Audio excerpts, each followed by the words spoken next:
and the meeting is yours, Aaron. Okay. Thank you very much. Thank you very much, Paul. Thank you for everyone who's doing service, who managed to put this incredible meeting on here today. Man, the guys in, where was it, Jericho? The guys that were waving. Let me see if I can find you on my, yeah, the Jericho boys. And there's some other people that were waving. I can't remember the other guys as well. Where are they? I can't seem to find them on my screen. There's Serene. I can see Serene on the screen. HP, that's it. The HP massive. I can see them. I see you guys. Yeah. Hey, listen, man. Yeah, there we go. There we go. Man, listen, guys. I don't know where what you've seen, but there's something that springs to mind for me. And that is Willy Wonka and the Chocolate Factory. He gets a golden ticket. He gets a golden ticket, right? And he follows what he's supposed to do while he's in this factory, and he ends up with everything. And all I can tell you, if you are sitting in this room today, not because of me, I'm just a very small part of this.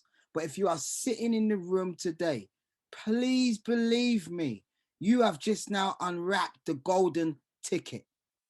Seriously, you have no idea, or maybe you do, the incredible program and this incredible miracle, this gift that we have just been given. I cannot tell you how excited I am about my life today and what Narcotics Anonymous has done in my life. I'm a crackhead. I'm a crackhead from London.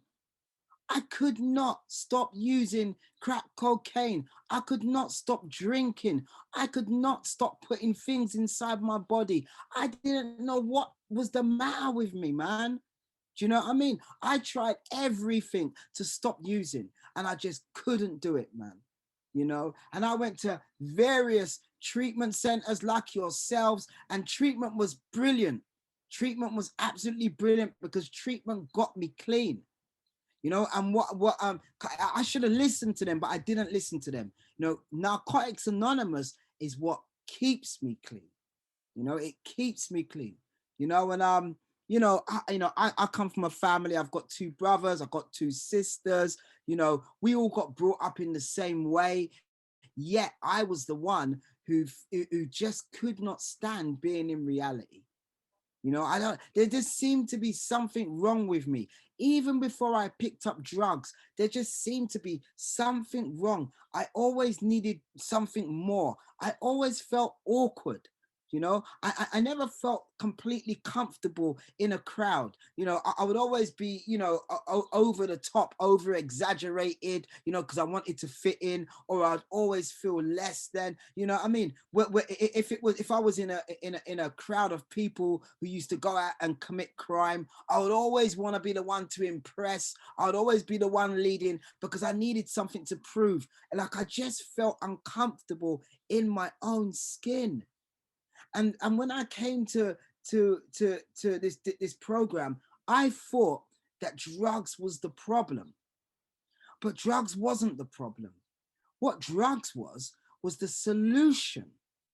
It was the solution to this other problem which I had, and that might sound crazy to some people, but I'm talking to addicts, man. You guys know what it feels like.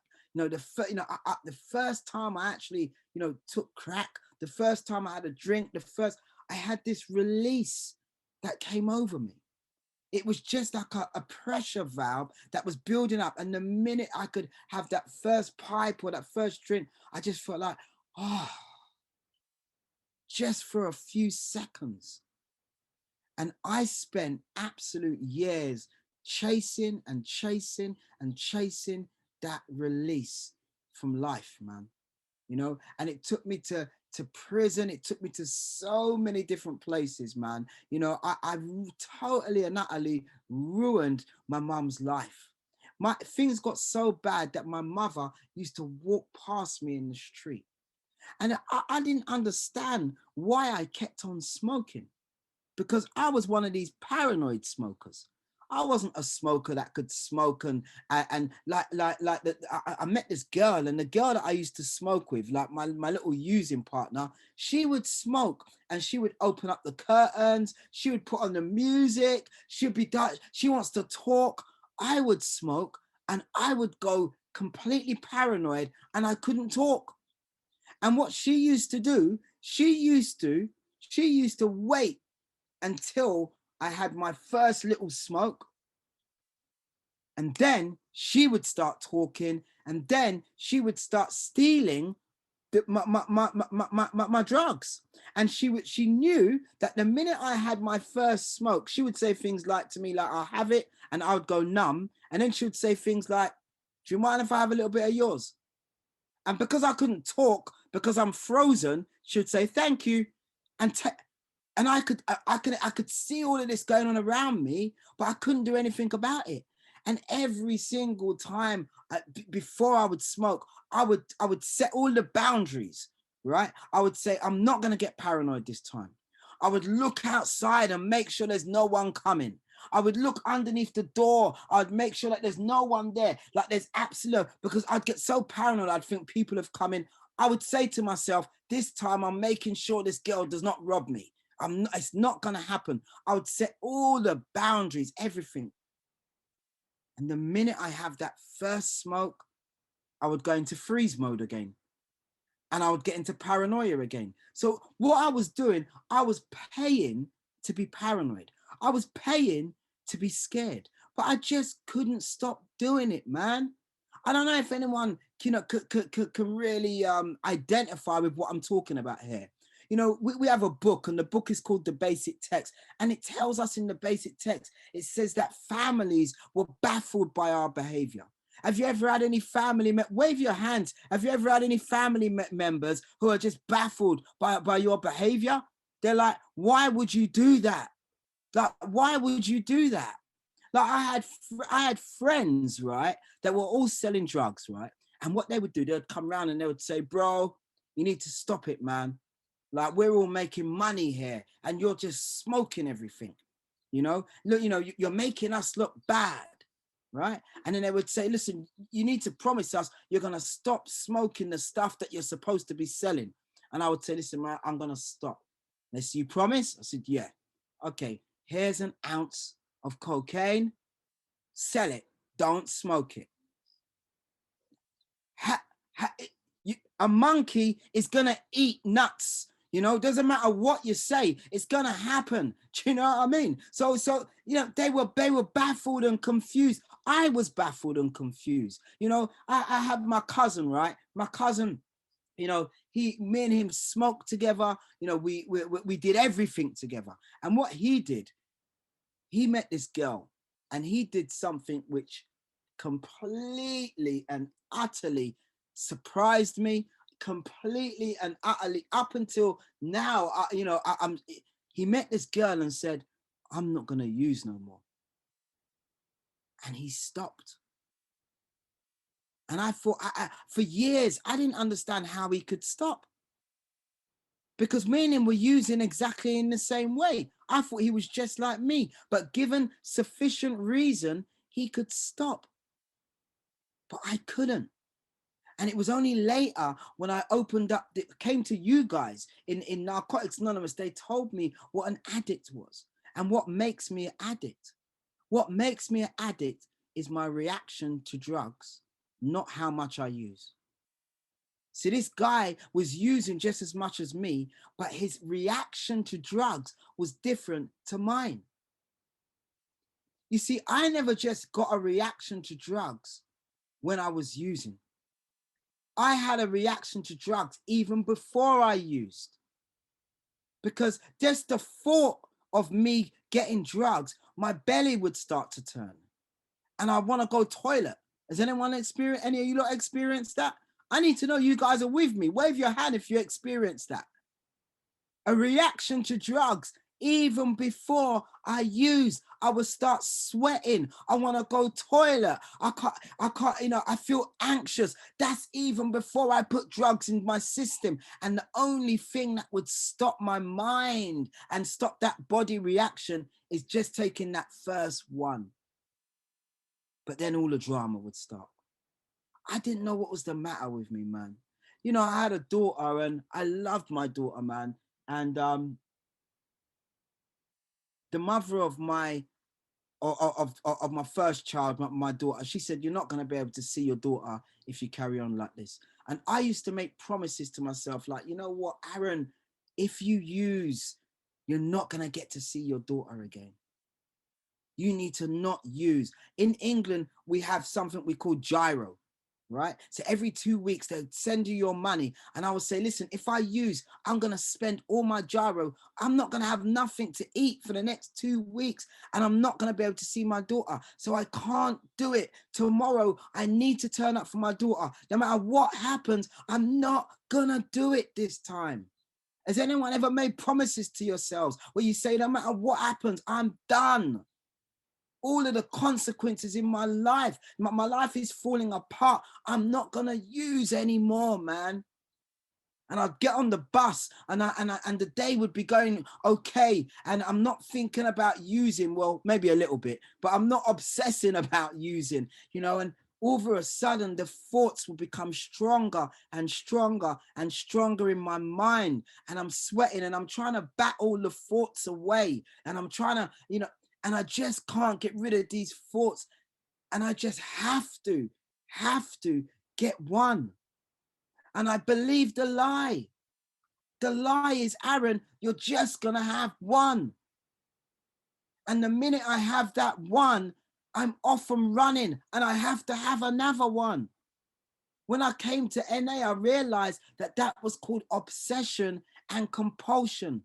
These are the two components that make up addiction. And I kept on buying the lie. I kept on telling myself, it's going to be different this time. It's going to be different this time. And my life slowly but surely started to deteriorate. And then my mum came with a brilliant idea.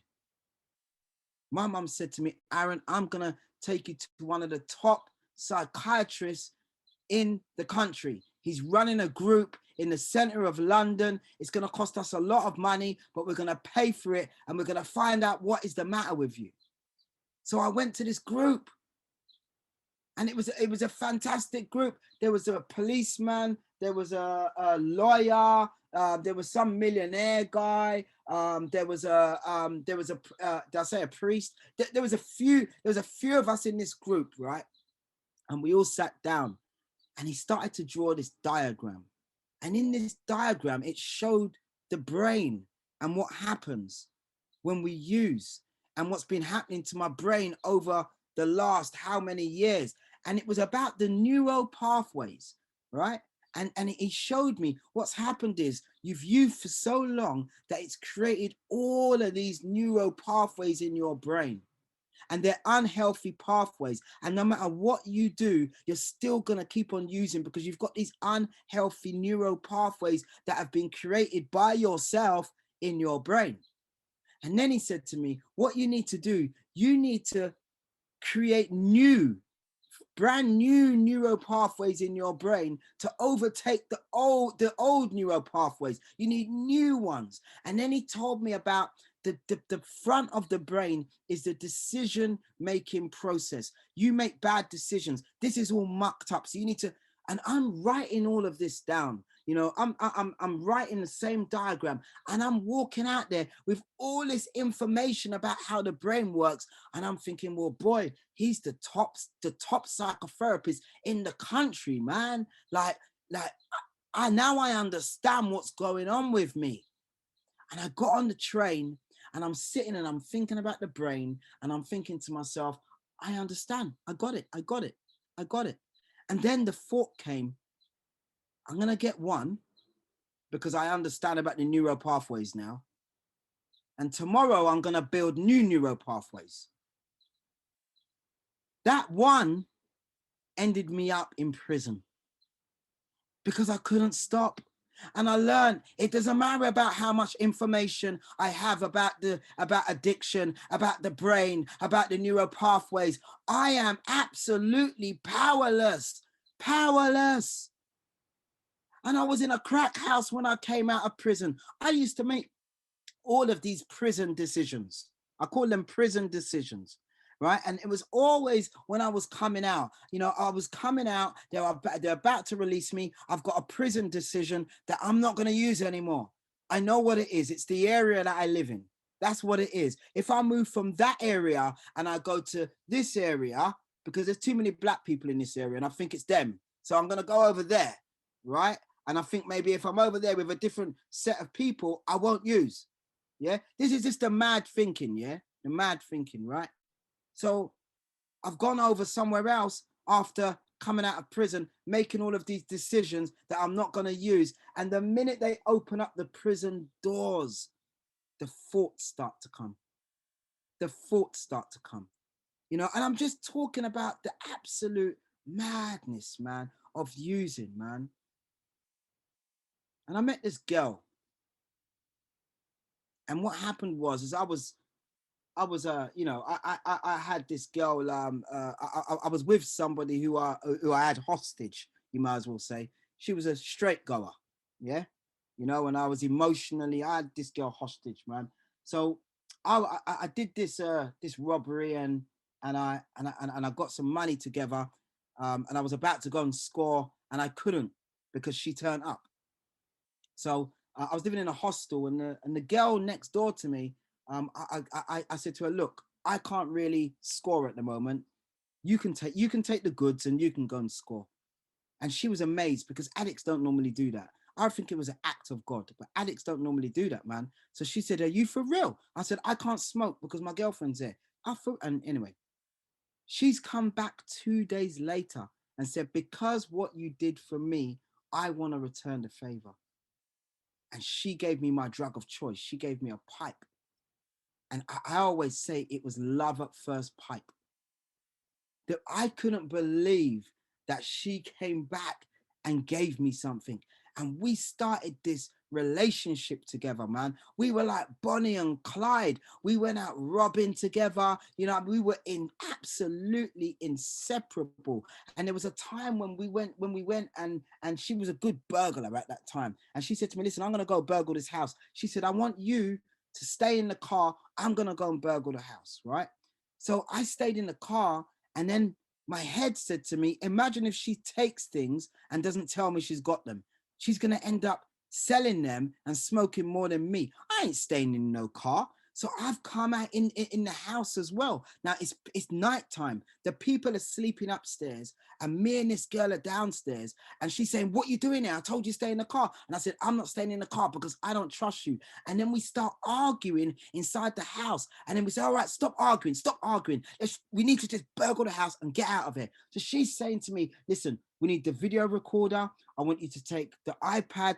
I'm saying, no, we don't need the video recorder. What we need to do is get the jewelry. So we're arguing in this house. The people are sleeping upstairs. Anyway, we managed to get out the house. We managed to load up the car and we're driving down the road and she stops the car. I said, what are you stopping the car for? And she said, I just want to acknowledge this moment. And I said, what? And she said, it feels like our first date.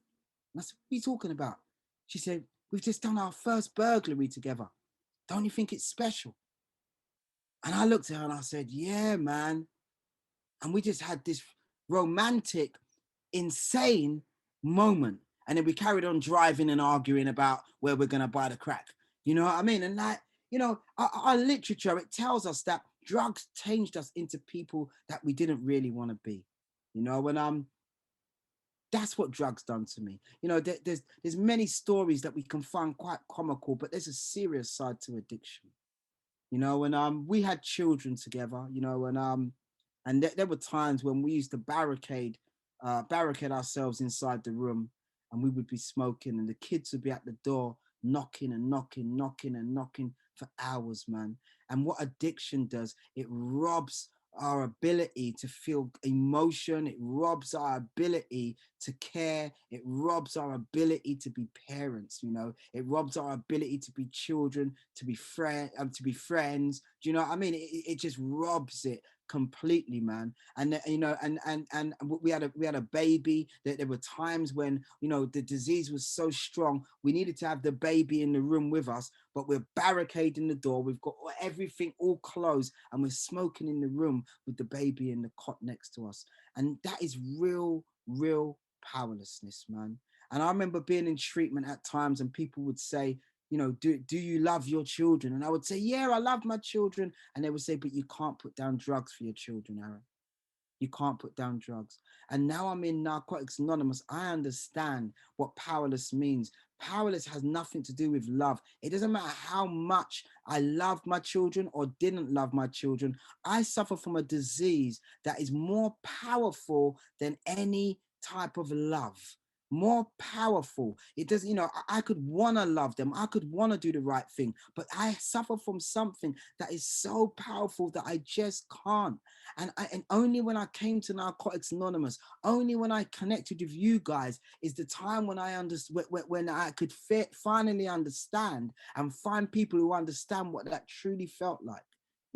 I remember during that time when I was in the house with the children, my smoking partner, she went off to get some money, man. And I don't know what for you guys, when someone goes off and they're gonna go and get some money, they say they're gonna be back in like an hour, and at 5 minutes is absolutely excruciating.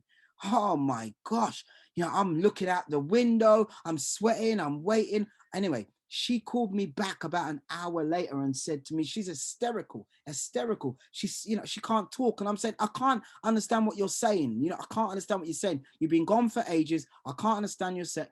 Finally, I managed to hear what she's saying. And she said, I was driving and I've just had a horrific car crash. The car is written off completely. And the first thing I said to her was, did you get the drugs?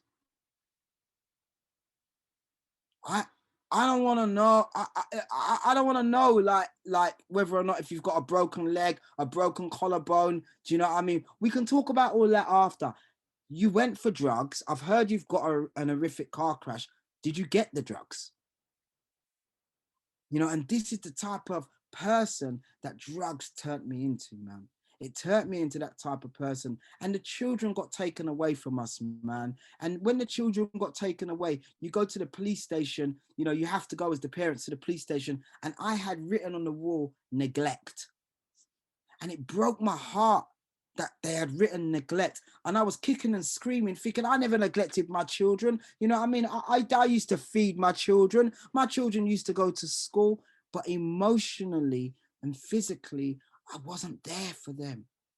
They wasn't getting what they needed, man. And various things happened, man. And I ended up in another treatment center. And when I came out of this treatment center, I used. Man.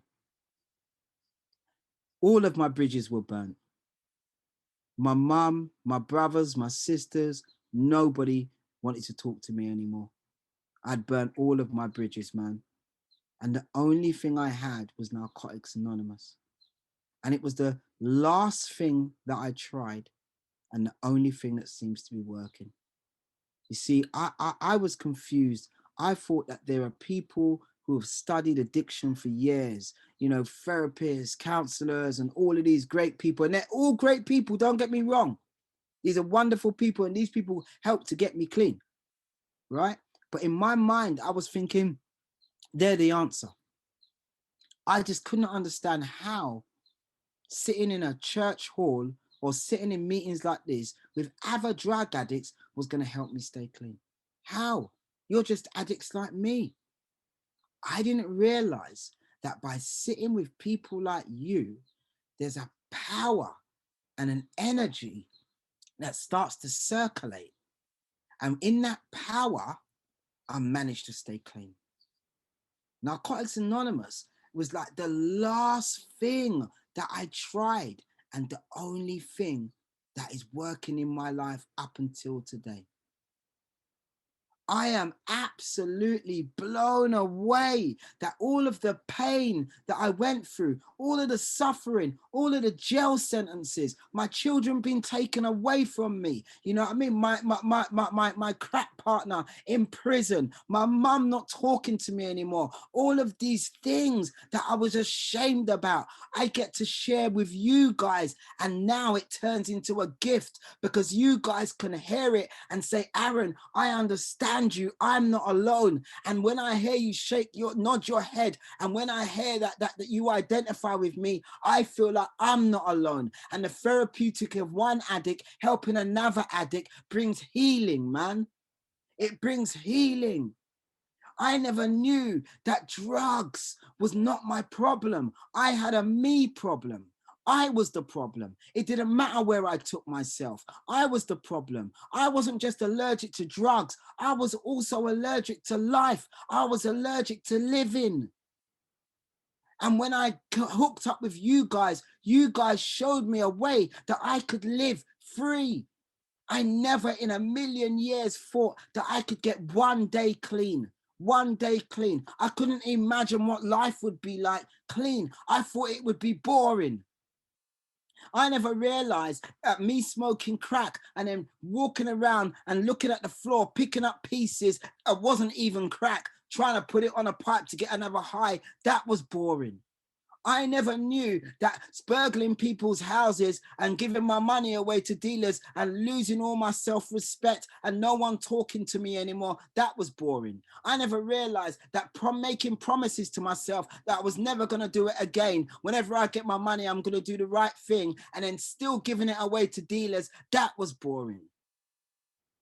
This life that I'm living now is far from boring.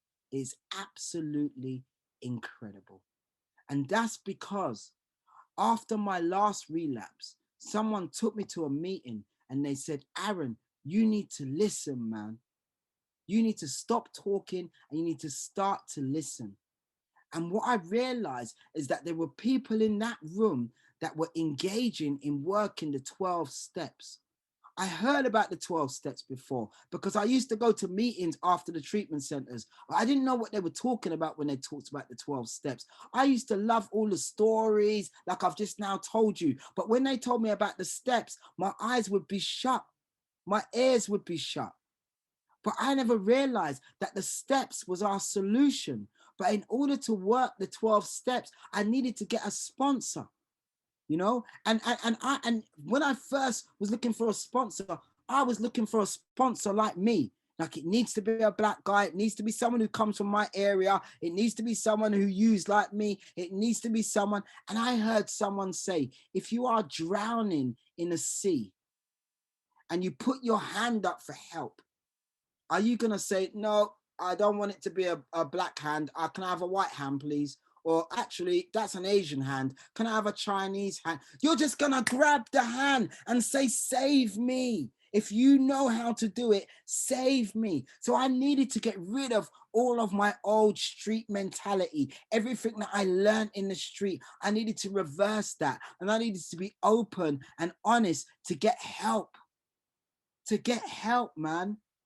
You know, and these people, when I went to Narcotics Anonymous, they started to teach me slowly but surely that I could live. But in order for me to live, I needed to learn how to give. That was a strange concept for me because I'm coming here to help, thinking you guys are going to help me. And they're saying in order for you to get help, you need to be able to give help. And I'm like, this is crazy. Like, I'm like 6 days clean and they're telling me I need to be doing the coffee. They're telling me I need to be giving out the readings. They're telling me that I need to be reading the readings at the beginning. You know, whenever there's a reading going around, read the reading card. And I'm just thinking, but I need to be learning about this. And they were telling me that this wasn't about information. This was about application. This is about action. Nobody cares about what you know. All we care about is what you do. And a light bulb went off for me because I remember being in a crack house and someone opening up the basic text for me. And they opened up the basic text and they were telling me, you know, on page 76, we do recover, it says here. But while they were doing that, they were smoking crack. And I thought, hang on a minute. It doesn't matter what you know. It's about what you do here. It's about what you do. This is a program of action, taking action. You know, in our first step, step one, it's a question that says, am I willing to follow my sponsor suggestion or not? There's other literature that says you don't need to know how this program works in order for it to, you just need to do it. We need to follow direction. So I started following in the footsteps of what other people did. And there was a guy, man, I remember this guy called Adam, right? Adam used just like how I used, and he came out of rehab, and he had like 2 weeks clean. And I was jealous of Adam. I was like, how did Adam get 2 weeks clean? He was the most boring person that you could ever think of. And he was around the most boring people you could ever think of. But he had 2 weeks clean. So I said to myself, you know what I'm going to do? I'm going to stop hanging out with these people, and I'm just going to hang out with Adam because I want to get them 2 weeks clean. And I just followed what he did. He was doing 2 meetings a day, 2 meetings a day. You know, I used to do like maybe 2 a week, and the rest of the time I was at the coffee shop. I started to do 2 meetings a day. Adam said that he's going to get the sponsor. I got the same sponsor Adam got, right? Adam said he was going to go to this group. And in this group, they read the basic text, the literature, the most boring meeting that you could think of in the whole area. He said that that's his home group. I didn't even know what a home group was. I said, I'm going to that meeting as well. I'm making that my home group. I did everything that Adam did. And as a result of that, I'm now 12 years clean, right? As a result, like, listen, this is just absolutely incredible. Do you know the girl that I spoke about? You know, the girl that I was smoking crack with, and we did our first burglary and all of that. She come out of prison. She started following the NA program. She's got 13 years clean. Listen, do you know even more than that? Let me tell you even more than that. After we worked the 12 steps and we went to these meetings and hanged out with these people, we ended up getting back together, and now we're married. Like, we don't argue about how much crack are we gonna smoke, or what we should take from somebody's house, you know, or who's got the biggest bit. We don't argue about that. We might argue about traditions. We had an argument this morning. Do you know what I mean? About something that's going on in NA, and we may have different points of it, but it's completely different. You remember all them children that I told you about that was taken into care because we couldn't look after them? We got all of them back, and we are one family now. Like, this is absolutely incredible. Like, you know, there are so many gifts. I don't even live in London no more. I now live in Turkey. Like, me and this woman, like who I married, we're in business together. You know, we run a successful business together. I'm currently in New York because I've got a sponsor now that lives in New York. So I'm actually in his house in New York at the moment. You got to remember that this is the crackhead from London. I had nothing. I had absolutely nothing. And all of these gifts, I used to think that these were the gifts, and the more things I've got is the more excited I got. But the longer I've been around, do you know what the greatest gift of all of that is? The greatest gift is the obsession to use is no longer on me. That's the real gift. The real gift is I don't wake up in the morning and think to myself, how can I get another one? I don't wake up in the morning and think to myself, how can I get money out my mum? I don't wake up in the morning and think to myself, are they going to sentence me tomorrow? I don't have to live like that no more. And I never knew that I could live free like that. And in my recovery, as great as it's been, I've had people that's died in front of me, very, very close friends who died in front of me. Do you know what I mean? I've lost jobs in recovery. You know, me and my wife, we had an ectopic pregnancy. So we technically lost a child in recovery. So much has happened in recovery, good and bad. But because I keep coming back, because I've got a sponsor, because I work the steps, and all of this is free, by the way, I haven't had to use. The obsession to use has left me. I don't use drugs, not because I hate drugs. It's because I don't know where it's going to take me when I put it inside my system. You know, I learned that I'm allergic to drugs. In England, we got stinging nettles, right? And if you brush yourself along a stinging nettle, you get lumps in your hand. And if you scratch your hand, the lumps get worse. But I can't stop scratching my hand once I've started to scratch, even though I know it's getting worse. Well, that's what happens when I put drugs inside me. And that's why I don't use, because I know that once I put one inside me, I can't stop. I can't stop. But, you know, I never knew that I would be able to live life not even thinking about using a day at a time. You know, I mean, I now live a life where I can't even imagine, I don't even want to put something inside me. You know, I mean, I live a life of so much freedom. My mum, who wouldn't even talk to me, we're like best friends. She calls me up today. She calls me up and says to me, Aaron, I've got this situation happening. I've got that situation happening. Can you help me? I've got all of my family who wouldn't talk to me. Listen, my auntie's husband passed away recently passed away. And I got the phone call. I was at an airport and I got the phone call from my mum. She said, your auntie's husband, your uncle just passed away. She said, don't call her. Whatever you do, don't call her because she is in a state. She won't talk to anybody. I'm an addict, right? So, you know, we don't normally listen. So I called her. I called her and her son picked up the phone and he said, sorry, she won't talk to anyone. And I heard her in the background say, who is it? And she said, Aaron. He said, Aaron. And she said, pass the phone. I was the only person, the crackhead in the family was the only person that she was willing to talk to in the most painful moment in her life.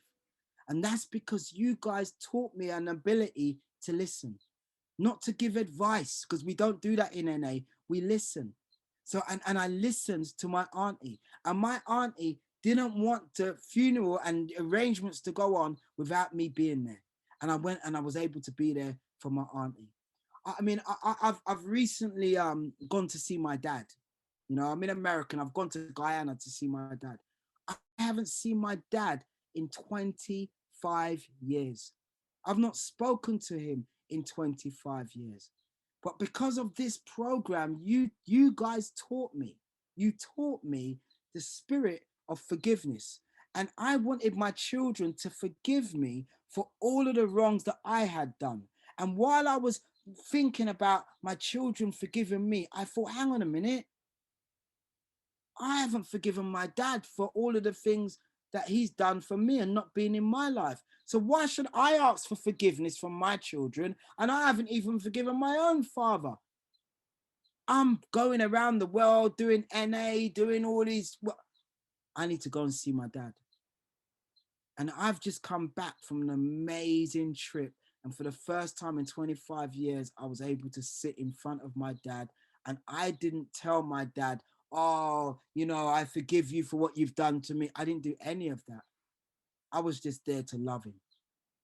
I was just there to be in his presence. I never knew that that type of thing was ever possible. You guys, you gave me my dad back. You gave me a wife. You know, you guys, you gave me my children back. You didn't even give me my life back because I never had a life. You guys gave me a life. You know, and what I learned when I first come here is repetition. They taught me in your first 5 years, keep on doing the same things over and over again. Keep on doing meetings, keep on doing step work, keep on doing service. It doesn't matter if you don't like them people. You need to be in that place. You need to keep on doing sponsorship. You need to keep on making them phone calls, and you do it and you do it and you do it and you do it so much that it feels abnormal not to do it. It becomes a way of life. It becomes a way of life. One of my first sponsors, Frankie, he says that it becomes like brushing your teeth. It becomes like going to a toilet when you wake up in the morning. You don't think about it, you just do it. So now Narcotics Anonymous is not an effort. It's not something that I'm doing because I'm trying to get to a certain place. You guys and what we do here is now become a way of life. It's effortless. And when it's effortless, I'm able to continue to do it, man. And listen, I ain't an angel. I'm not an angel. I'm far from it. I make mistakes all the time. But I stay here. And because I stay here, I don't have to use a day at a time. It was Father's Day yesterday. My younger sister had to go to therapy because of the trauma that she had through my addiction. I had dealers that used to run inside my house looking for me. They smashed all my mum's windows. There was loads of stuff that went on while my innocent family were inside the home. My sister, she has 4 children, and I've got other brothers. I am godfather to every single one of her children. And she's not with the father of her children. And one of the little ones was drawing at school a Father's Day card. And they presented the Father's Day card to me. And I said to my sister, why are they presenting it to me? And they said that, Aaron, because you're the closest thing that they have to a father. And things like that are the priceless things that money can't buy, things that you guys gave me. To think that them children consider me to be the closest thing to a father just shows how far I've come because of you guys, because of what you guys, it talks that we need a personality change. And there's been so much change. It's not just changing my life, but in my family's lives as well. Like I can now be an asset. I can now enhance value in my family's life instead of being the one that everybody's worried about. When I first got clean, man, Christmas, yeah, family gathering. They put all the alcohol away. Everyone's drinking, but they don't want me to see. They're a bit worried. They don't want me to relapse. And the second year, and I'm so happy because they're like, Aaron, you got 1 year clean, and it's all attention around Aaron. We're so proud of you. And then the second year, I would see drink on the table, but they weren't drinking in front of me, but I was aware it was there. And in the third year, they were drinking in front of me, and in the fourth year, they weren't even saying, Aaron, we're glad you're clean. Because they know Aaron lives a way of life that he ain't going to use. And I remember I robbed all of my mum. I robbed her peace of mind. And she got some money and she distributed all the money to the children. And I wanted to prove to my mother, Mum, I'm not using no more. So when I got all this money and all this, I bought music equipment. And what I did with the music equipment is every piece of equipment I bought, I would send my mum the receipt. Like, Mum, look, I did the right thing. I didn't use. Here's the receipt. Like, Mum, look, here's another receipt. Here's another receipt. And she called me up one day and she said, Aaron, I want you to do me a favor. I said, what? She said, stop sending me them receipts, man. I know you're clean now. And it was at that moment I knew I gave my mum back her peace of mind. I knew I gave my mum back her peace of mind. This is incredible, man. Listen, you'll have to stop me, Paul, because I can go on and on and on and on with the gifts that this program has done. This is more than just not using drugs, man. This changes people's lives, that we have the ability to be a part of transforming people's lives. It's like a domino effect. If you can just help one person, you help their family, you help their children, you help their extended family, you help their community, that we have the power to do that, man. And we don't care if you're pink, if you're black, if you're white, if you're what religion you come from, what background you come from. We all stand together and we are doing what is absolutely incredible. We confuse them out there. I remember praying once and someone saying to me, but how can you pray if you're this religion, and that person's that religion, and this person's no religion, but you're all together doing this? It's because we understand the pain and the depths of addiction. We know where we've been and we don't care. We just want to help each other and we want to listen and learn from people who have found a way out. That's all we care about. How do we get out, man? And we have found that way. And this is the reason why I say, and I said in the beginning, that we have the golden ticket. We have all got the golden ticket. We are all here today, man. We have struck gold. We have a society of men and women that are helping people all over the world, man. We are on here right now. People from South Africa, people from London, from Scotland. I'm in New York, and we're all here helping each other get another day clean. And it's free. And it's free. So listen, if you're detoxing, man, when you come off your detox, you know, even before, keep coming back to meetings. This stuff absolutely works. You know, if you're in treatment and you're clean, when you leave treatment, get yourself a home group, get yourself a sponsor, continue doing this. This actually works. It completely works, man. And you never, ever have to use again. You never, ever have to use again. But it's going to take action. My name's Aaron. I'm an addict, and I'll leave it there. Wow. Everyone can unmute and thank Aaron. Let's show Aaron some love. Amazing. Thank you so much. Yes. Job, bro. Awesome. Thank you, sir. Amazing. Powerful. Thank you, Aaron. Thank you so much. Let me just hit stop recorder. Oh, it's here, babe.